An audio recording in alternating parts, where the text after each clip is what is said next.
आइए एक बार फिर से आप सभी का स्वागत है आपके अपने यूट्यूब चैनल पे। और जैसा कि क्लास 12th एनसीईआरटी पॉलिटी हम पिछले क्लास में अध्ययन करते हुए आ रहे हैं, तो इसी क्रम में हम आज आगे बढ़ेंगे और आज हम अध्याय 5 का अध्ययन करेंगे, 5वां अध्याय का अध्ययन करेंगे। इसका क्लास फर्स्ट ही है, ठीक है। तो अब तक हम चार चैप्टर पढ़ चुके हैं। तो अगर आपने अभी तक चारों का वीडियो नहीं देखा तो जाकर के एक बार चैनल पे पढ़ा हुआ है, आप जाकर के वहाँ से क्लास कर सकते हैं पीछे का, ठीक है। निश्चित रूप से आपको यूपीएससी, बीपीएससी, स्टेट पीसीएस के पॉइंट ऑफ व्यू से तो एनसीईआरटी काफ़ी इंपॉर्टेंट होने वाला है, ठीक है। उसके बाद अगर आप बोर्ड एग्जाम की तैयारी करते हैं उसके पॉइंट ऑफ व्यू से भी ये काफ़ी महत्वपूर्ण होने वाला है। और ऐसे भी अगर आप भारत के राजनीतिक विकास के बारे में अध्ययन करना चाहते हैं, आज़ादी के बाद भारत की राजनीतिक स्थिति क्या थी, तो उस पॉइंट ऑफ व्यू से भी ये चैप्टर जो है वो काफ़ी, ये पूरा बुक जो है वो काफ़ी इंपॉर्टेंट होने वाला है आपके लिए, ठीक है। चलिए तो इसी क्रम में हम आगे बढ़ते हैं, है ना। तो अध्याय 5वां और क्लास 1, है ना। 5वां अध्याय का एक क्लास, फर्स्ट क्लास है आज, तो 2 से 3 क्लास लगेगा इसमें।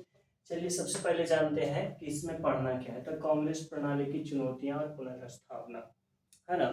कांग्रेस जिसका स्थापना 1885 में हुआ था ह्यूम द्वारा, वो आज़ादी के पूर्व हुआ था और आज़ादी की लड़ाई को लेकर के ये पार्टी जो है हमेशा मांग करती है और अंततः भारत को आज़ादी मिलता है। उसके बाद ये पार्टी सत्ता में आती है और सत्ता में आने के बाद जो है शुरुआत के 10 से 15 वर्ष इस पार्टी को कोई चुनौती देने वाला नहीं था, लेकिन 10-15 वर्ष के पश्चात जो है कांग्रेस प्रणाली में बहुत सारी चुनौतियां देखने को मिलेगी, ठीक है।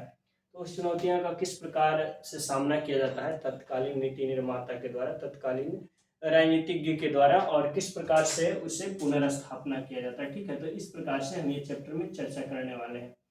तो देखेंगे एनसीईआरटी का, देखिए चैप्टर नंबर 5 है और इसमें देखिए इस अध्याय में देखिए दिया हुआ है एक डायग्राम, इधर एक फोटो दिया हुआ है, बहुत ही अच्छा है ना। देख रहे हैं यहाँ 2 बैल है और उस बैल को किसान देख रहे हैं, पहला में जो है वो बैल जो है एकदम मस्त जा रहा है, किसान पीछे से हल को पकड़े हुए हैं। सेकंड वाले फोटो में देख रहे होंगे कि 9 साल के बाद ये बैल जो है, देख रहे हैं दोनों जो है गुस्से में है दोनों बैल, लेकिन अभी भी जो किसान के आज्ञा का पालन कर रहा है वो अभी भी जा रहा है। लेकिन 17 साल के बाद यह बैल जो है इस स्थिति में आ गया कि किसान को समझ ही नहीं आ रहा है अब इस बैल को हम सुलझाएं कैसे। और 22 साल के बाद ये बैल जो है आपस में लड़ गया और दोनों टूट गए। ये शुरुआत में कांग्रेस पार्टी का चुनाव चिन्ह था, जो एक जोड़ी बैल, ठीक है। तो उसी को दर्शाया गया है इस कार्टून के माध्यम से, बहुत ही अच्छा से देखिएगा, कहानी के रूप में दर्शाया गया कि 22 वर्ष में किस प्रकार से कांग्रेस के अंदर ही फूट आ जाता है, किस प्रकार से कांग्रेस ही अंदर से टूट जाता है और वही टूटने के बाद दोबारा पुनर्स्थापना होगा किस प्रकार से, है ना। तो उसी के बारे में अध्ययन करना है। तो सबसे पहले हम देखेंगे राजनीति उत्तराधिकारी की चुनौती, इस चैप्टर में अध्ययन करेंगे, है ना। राजनीति उत्तराधिकारी यानी कि जब नेहरू जी की मृत्यु होगा, अभी तक हम पढ़ चुके हैं, नेहरू जी का कार्यकाल देखे थे, विदेश संबंध में उनका कार्यकाल का चर्चा किए थे। और उसी समय चीन से लड़ाई के बाद 62 में जो चीन से लड़ाई हुआ उसके बाद नेहरू जी की मृत्यु हो जाती है। चीन से लड़ाई के बाद जब उनकी 64 में मृत्यु होती है, उसके बाद आते हैं सत्ता में शास्त्री जी को मंत्रिमंडल द्वारा सर्वसम्मति से प्रधानमंत्री मान लिया जाता है। 65 में पाकिस्तान से लड़ाई होगा, शास्त्री जी जय जवान जय किसान का नारा देंगे और ताशकंद में अयूब खान और शास्त्री जी के बीच समझौता होगा, शांति समझौता, पाकिस्तान और भारत की लड़ाई को लेकर के 1965 की लड़ाई में। ऐसे तो पाकिस्तान तो हार गया था, बताया था कि भारतीय सेना लाहौर तक घुस गया था, ठीक है। तो पीछे के अध्याय में इसके बारे में बहुत बारीकी से चर्चा की है, जस्ट पिछला चैप्टर में, ठीक है। चौथा अध्याय में उसको पढ़ना है, पाकिस्तान की लड़ाई पढ़ना है, बांग्लादेश की लड़ाई, जो बांग्लादेश का निर्माण हुआ उस दौरान क्या लड़ाई हुआ, कारगिल LOC कारगिल को लेकर के विवाद हुआ था तो उस समय क्या लड़ाइयाँ हुआ, ठीक है। तो फिर चीन से लड़ाई हुआ, ये सब तो तीनों हम पढ़े हैं पिछला अध्याय में, तो जाकर के पीछे देख रहे हैं।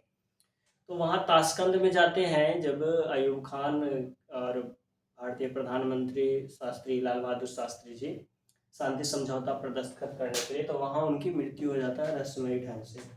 2 प्रधानमंत्री की कंटिन्यू मृत्यु हो जाती है, इस कारण कांग्रेस जो है वो संकट का सामना करना पड़ जाता है। कांग्रेस या भारत में ही राजनीतिक संकट का सामना करना पड़ जाता है और इसी का परिणाम है कि 71 में फिर से पाकिस्तान बौखलाल रहेगा और दोबारा लात खा लेगा, है ना। देखेंगे आगे इसको अच्छे से हम समझेंगे, है ना।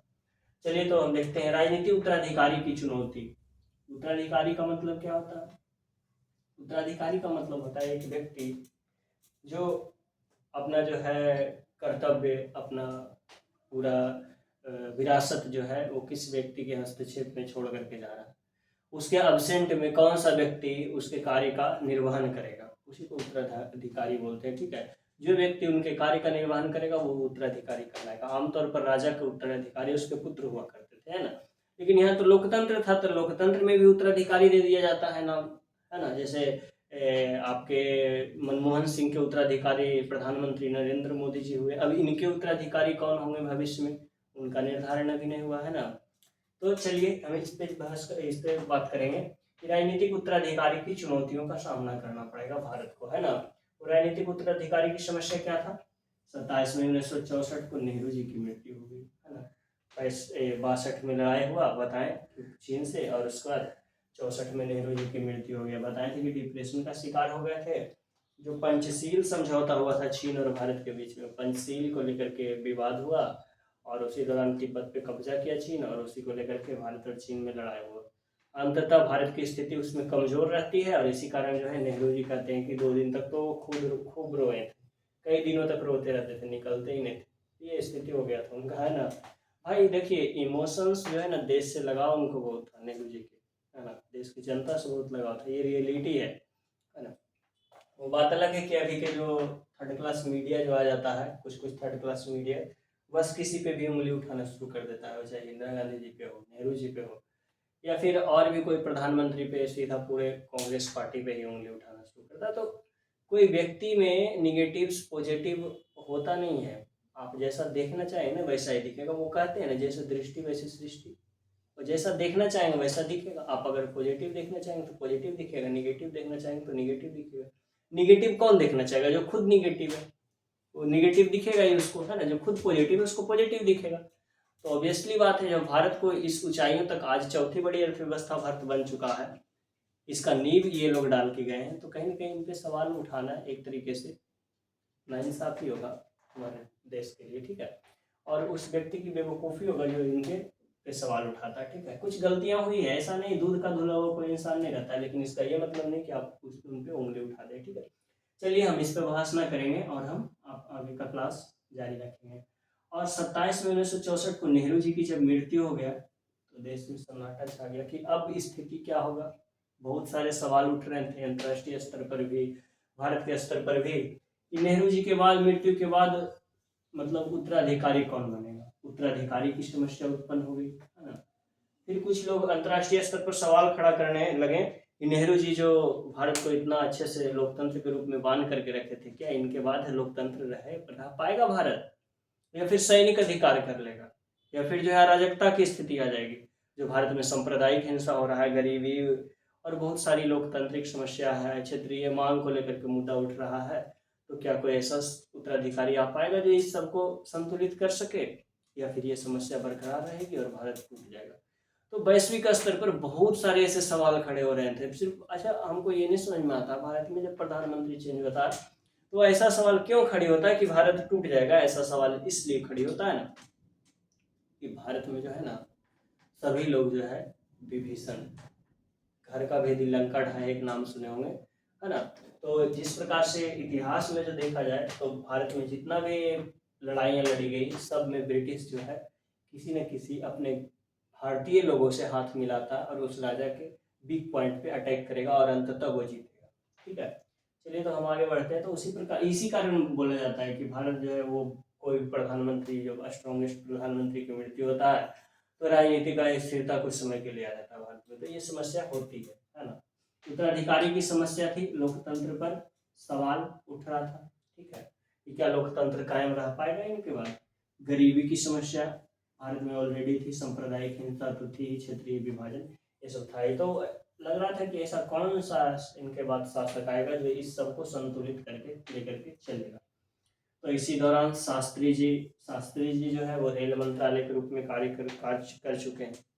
वो कई डिपार्टमेंट में नेहरू जी के मंत्रिमंडल में कार्य कर चुके हैं। वो सादगी और शालीनता, ईमानदारी के लिए जाने जाते हैं। एक बार रेल दुर्घटना में वो स्वयं जिम्मेवारी ले लिए हैं कि हम और स्वयं जिम्मेवारी लेते हुए रेल मंत्री के पद से त्याग पत्र दे दिए। यहाँ तो नेताओं की अभी वर्तमान समय में बेशर्मी ये है कि हत्या भी करवा देगा, 4 गो मर्डर केस चल रहा है, और उसके बाद बेशर्म की तरह चुनाव लड़ने के लिए खड़े हो गए, जनता के सामने जा करके मुंह उठा करके चलाया वोट मांगने के लिए। तो अभी के नेता की बेशर्मी और इन लोग के नेता की ईमानदारी देखेंगे तो अभी नेता नेता नहीं है, ये लोग नेता थे, ठीक है, ये लोग रक्षक थे। अभी का नेता जो है वो भक्षक का भूमिका निभाता।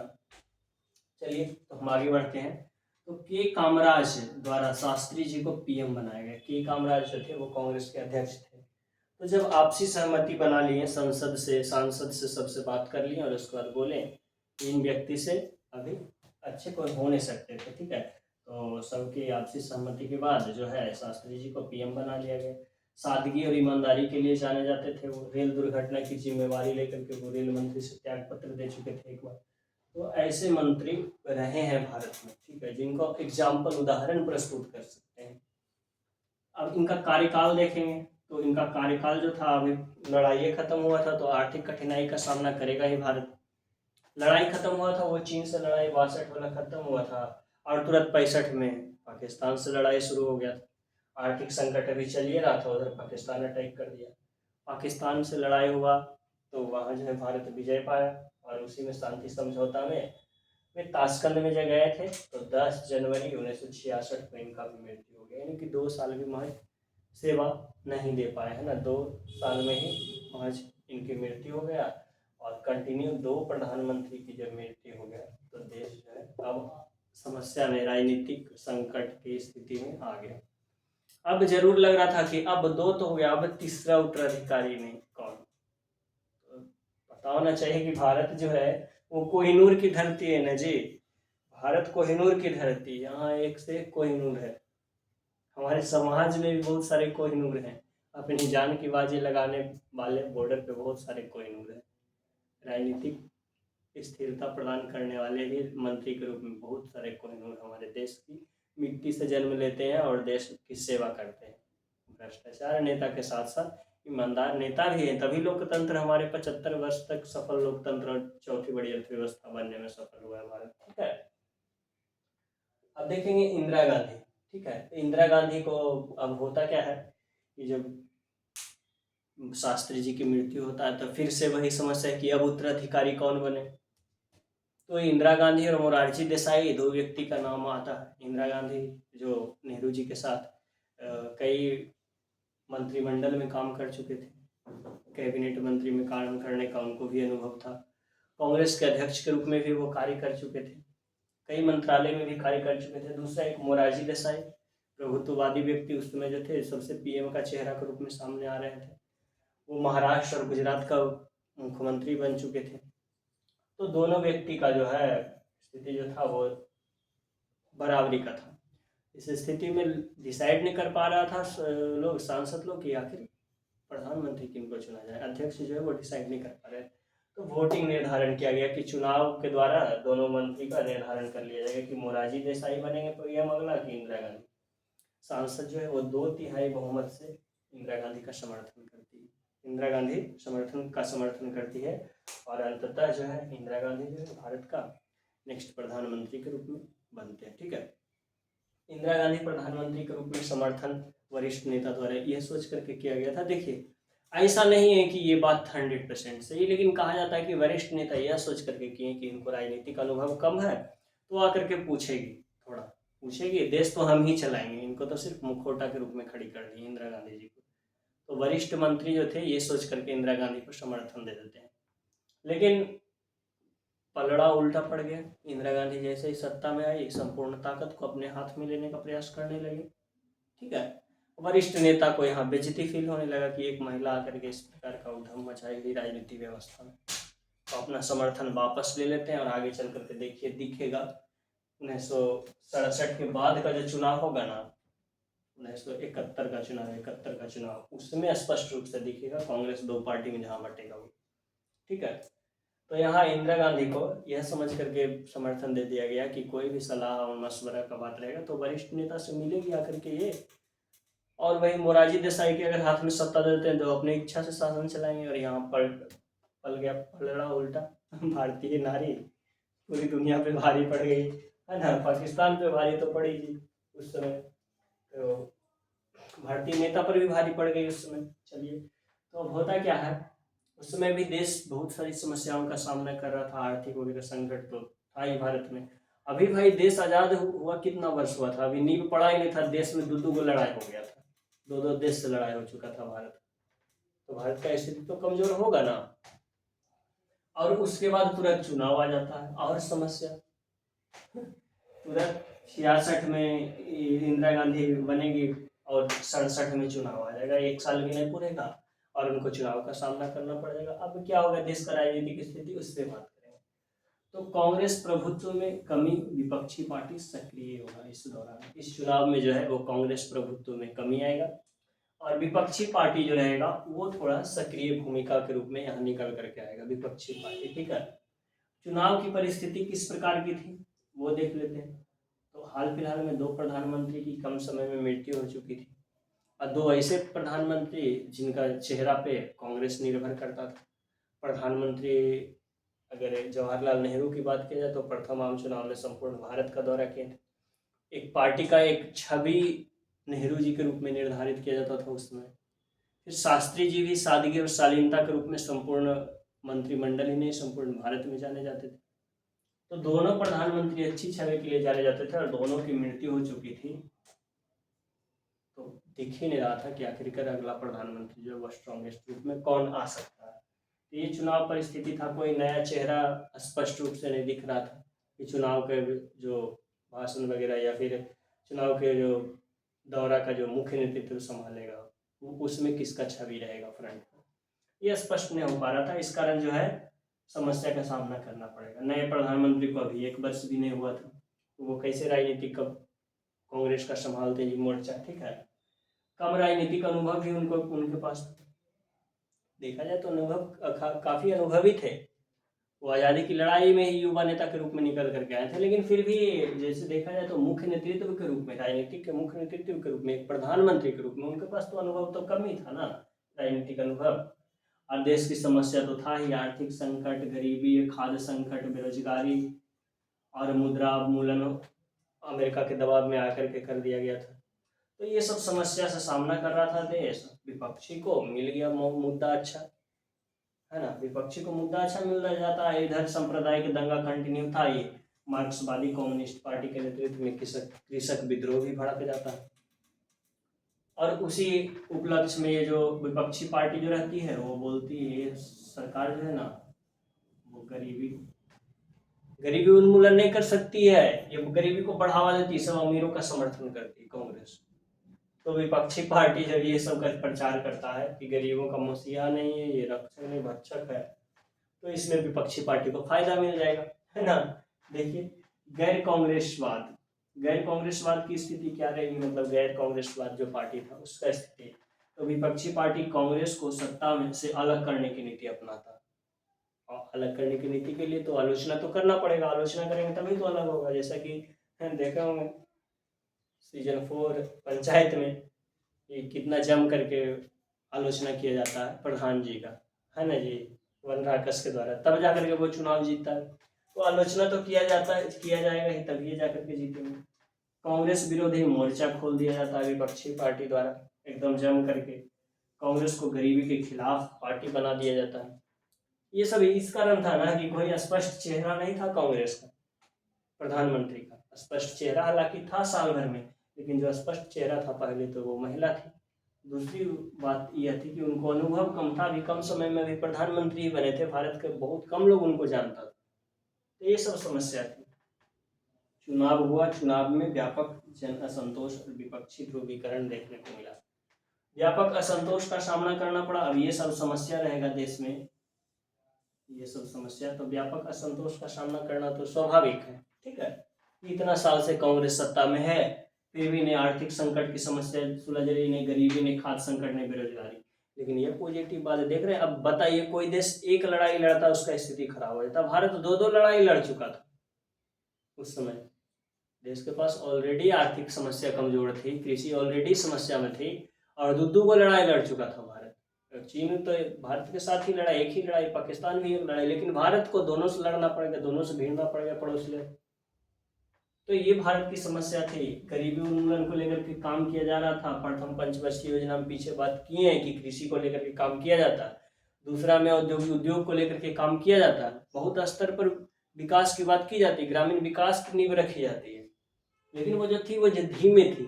जानते हो कि जनता की महत्वाकांक्षा जो बहुत ज़्यादा होती है नेता के प्रति। नेता के प्रति इतनी ज़्यादा महत्वाकांक्षा होती है जनता को कि उसको लगता है कि सब कुछ है, जे हम कहें न, जे अलादीन के चिराग है ऐसे घिस से ये हो जाना चाहिए, रोड बन जाना चाहिए। ऐसा होता नहीं है, ठीक है। किसी भी चीज़ में टाइम लगता है। अब हम इसका मतलब ये नहीं कि हम नेताजी का समर्थन करें, हम किसी का समर्थन में विरोधी नहीं, हम न्यूट्रलाइज हैं, ठीक है। तो आमतौर पर बहुत उम्मीदें रहती है नेता को। तो उसी प्रकार का विपक्षी पार्टी जो ध्रुवीकरण हो जाता है, सब एक तरफ हो जाएगा विपक्षी पार्टी और कांग्रेस को पटक देगा, ठीक है। बहुत सारे राज्य में कांग्रेस पटका जाएगा। केंद्र में कांग्रेस को कम बहुमत मिला। केंद्र में तो अपना सत्ता नहीं खो पाया, कमजोर रहा। अब तक का जितना भी चुनाव हुआ था उसमें कांग्रेस एकदम मजबूत पार्टी के रूप में आ रहा था। अब कमजोर होगा लेकिन अपना सत्ता नहीं खोएगा, सत्ता में वो अपने आप को बनाए रख लेगा। लेकिन जो है बहुमत में कम जाता है उसका, है ना, बहुमत कम जाता है। मंत्रिमंडल के मंत्री चुनाव में हार जाते हैं, कई वरिष्ठ मंत्री चुनाव में हार जाते हैं। इंदिरा गांधी के मंत्रिमंडल के लोग ही चुनाव में हार जाते हैं। बिहार के बहुत सारे दिग्गज नेता, उत्तर प्रदेश के कुछ दिग्गज नेता हार जाते हैं चुनाव में। ये इस कारण कि एक सोचिए ना, मतलब प्रधानमंत्री की छवि पर ही सब डिपेंडेंट। अभी मोदी जी की छवि पर पूरा पार्टी का छवि डिपेंडेंट, लेकिन मोदी जी के छवि के नाम पर पूरा कांड होते रहता है, बीजेपी में नौटंकी मचाया रहता है ना। ऐसा नहीं है, सभी सुधरे हुए नहीं रहते हैं एक पार्टी के, ऐसा मानना उचित नहीं है। कांग्रेस अगर सुधरी हुई तो नहीं, जरूरी नहीं कि उसका सब समर्थक जो है सब लोग कल्याणकारी कार्य ही करें। कुछ ऐसे लोग भी रहते हैं जो सामाजिक वो सामाजिक बुराइयों के रूप में भी कार्य करते हैं, असामाजिक तत्व के रूप में भी कार्य करते हैं। वो पार्टी में रह करके काम करेगा, ऐसा कलेश मचाने वाला इंसान, ठीक है। तो हुआ कि 9 राज्य में गैर कांग्रेसी सरकार बन गई, तो कांग्रेस का स्थिति जो है खराब होता चला गया। कांग्रेस का स्थिति जब खराब होगा तो यहीं पर ही इंदिरा गांधी जो है गरीबी को लेकर के कुछ सुधार करेगी। 14 बैंकों का राष्ट्रीयकरण करेगी और उसके बाद पीबी पर्स जो मिल रहा था, राजा जो राज्य विलय पत्र पर जो साइन किए थे, है ना, वो ही देसी रजवाड़ा विलय की नीति पर जो साइन किए थे, तो उसके तहत उनको हर साल पेंशन दिया जाता था। पेंशन को समाप्त कर देती इंदिरा गांधी। तब जाकर के उनका छवि गरीबों के बीच में उभर करके आता है। उसके बाद नारा देगी गरीबी उन्मूलन का। अब वो सत्ता में आएगी एकदम स्ट्रॉन्ग पोजीशन में दोबारा। उसके बाद वहीं पर ही देखेंगे कांग्रेस पुनर्स्थापना। तो बाकी का वो जो हमें जितना चर्चा की अंतिम में, वो नेक्स्ट क्लास में चर्चा करेंगे, है ना, वो क्लास 2 में चर्चा करेंगे। तो आप हमारे साथ बने रहेंगे और कहीं नहीं जाइएंगे। तो स्टेट पीसीएस यूपीएससी के पॉइंट ऑफ व्यू से हमारे साथ एकदम बारीकी से अध्ययन कर सकते हैं आप। एनसीईआरटी क्लास 6 से लेकर 12th तक टोटल एनसीईआरटी का क्लास चलेगा, तो कंटिन्यू आप हमारे साथ बने रह सकते हैं। तो क्लास में पूरा बने रहने के लिए बहुत बहुत धन्यवाद।